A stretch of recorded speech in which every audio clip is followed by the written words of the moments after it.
kita membuat keputusan yang besar, iaitu Perintah Kawalan Pergerakan yang diperketatkan ataupun PKPD di kawasan Batu 21 hingga 24 Sungai Lui, Ulu Langat, Selangor.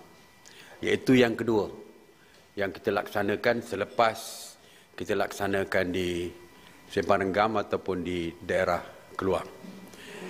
Tindakan ini terpaksa kita lakukan kerana terdapat 71 kes positif COVID-19 daripada 274 penghuni Mahat Tahfiz An-Nabawiyah di Batu 21. Sekatan ini bukan saja melibatkan Mahat Tahfiz tersebut, tetapi juga melibatkan 7 buah perkampungan di sekitar, iaitu 5 buah perkampungan Melayu dan juga 2 buah perkampungan masyarakat orang asli. Dan ianya melibatkan lebih daripada 3,000 penduduk dengan lebih kurang 600 buah rumah. SOP-nya sama dengan apa yang kita lakukan di Keluang, di Sempang Renggam, iaitu tidak boleh keluar masuk kampung. Yang dah ada di kampung tidak boleh keluar, yang berada di luar tidak boleh masuk ke kampung. Dan pihak polis dan tentera berkawal di pintu-pintu masuk kampung. Dari segi makanan akan dihantar oleh pihak kerajaan. Pihak kerajaan akan menghantar melalui JKM untuk menghantar makanan kepada penduduk di kampung tersebut. Dan dalam masa 14 hari kawalan pergerakan diperketat ini dilaksanakan, saringan akan dibuat dari rumah ke rumah. Seperti biasa, pihak polis akan melaporkan dari segi tahap pematuhan dan sebagainya, dan juga tindakan yang dilaksanakan bagi memastikan pematuhan dapat dipertingkatkan.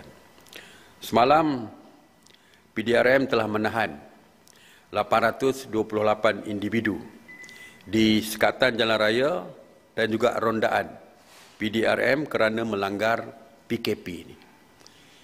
Sebenarnya, kalau kita lihat, tangkapan semakin meningkat, yang menunjukkan bahawa pihak polis mengambil tindakan yang lebih tegas daripada daripada sebelumnya.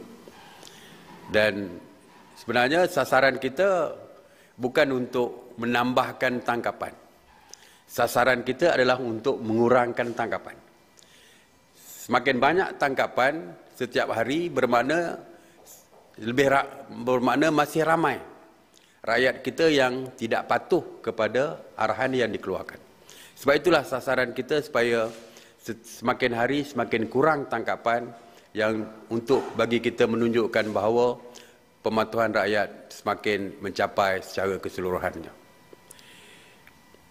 PDRM dan ATM, Angkatan Tentera, telah mengadakan sebanyak 1,520 sekatan jalan raya dan melakukan pemeriksaan terhadap 257,287 kenderaan. Sekatan jalan raya di tol, seperti yang telah pun diumumkan, bahawa terdapat 23 sekatan jalan raya di tol, tetapi mulai semalam telah pun ditingkatkan kepada 65 sekatan di plaza-plaza tol, dan ianya akan ditingkatkan kepada 114 plaza tol di seluruh negara. Sehingga semalam, jumlah keseluruhan anggota yang bertugas sama ada PDRM, ATM, Rela dan juga APM adalah seramai 67,774 anggota. Dan kita mempunyai simpanan yang lebih ramai jika diperlukan dan akan ditambah daripada masa ke semasa. Seperti yang saya maklumkan, beberapa hari yang lepas, terutamanya semalam, bahawa untuk fasa kedua, PKP fasa kedua yang akan bermula pada 1 April nanti, kita akan meningkatkan dari segi sekatan-sekatan dan juga dari segi sekatan-sekatan pergerakan ini. Pada tahap kedua ini kita percaya ianya tentulah berbeza daripada cara yang kita lakukan pada tahap pertama. Walau manapun ingin saya tegaskan, ianya sekatan yang kedua, di fasa kedua ini masih lagi membenarkan pergerakan.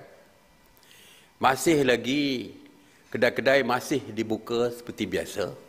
Cuma mungkin dari segi kawalan masa dan sebagainya yang akan saya sebutkan sebentar lagi. Jadi untuk fasa kedua ni berbeza dengan PKP yang diperketatkan di Sembarenggang dan juga di Ulu Langat. Beza ya. Kalau sana tak boleh keluar rumah langsung, makanan dihantar ke rumah dan sebagainya. Tapi di sini tidak.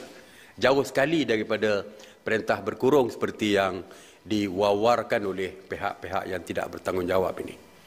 Jadi antara yang akan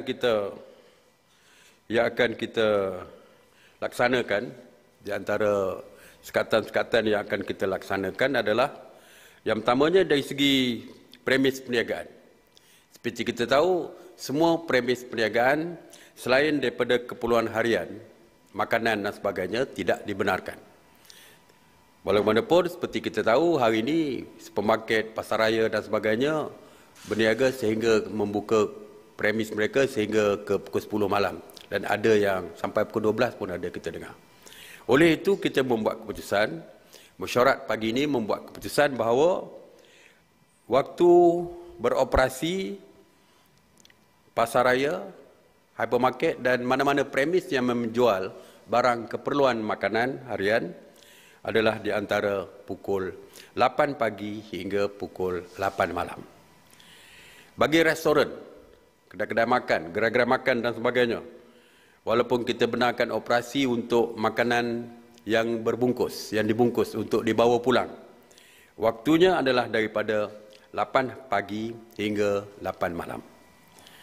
Operasi stesen minyak juga dihadkan daripada jam 8 pagi hingga 8 malam. Jadi standard ke semua yang menjual makanan, keperluan harian dan sebagainya adalah pukul 8 pagi hingga pukul 8 malam, termasuk penghantaran ke rumah dan sebagainya.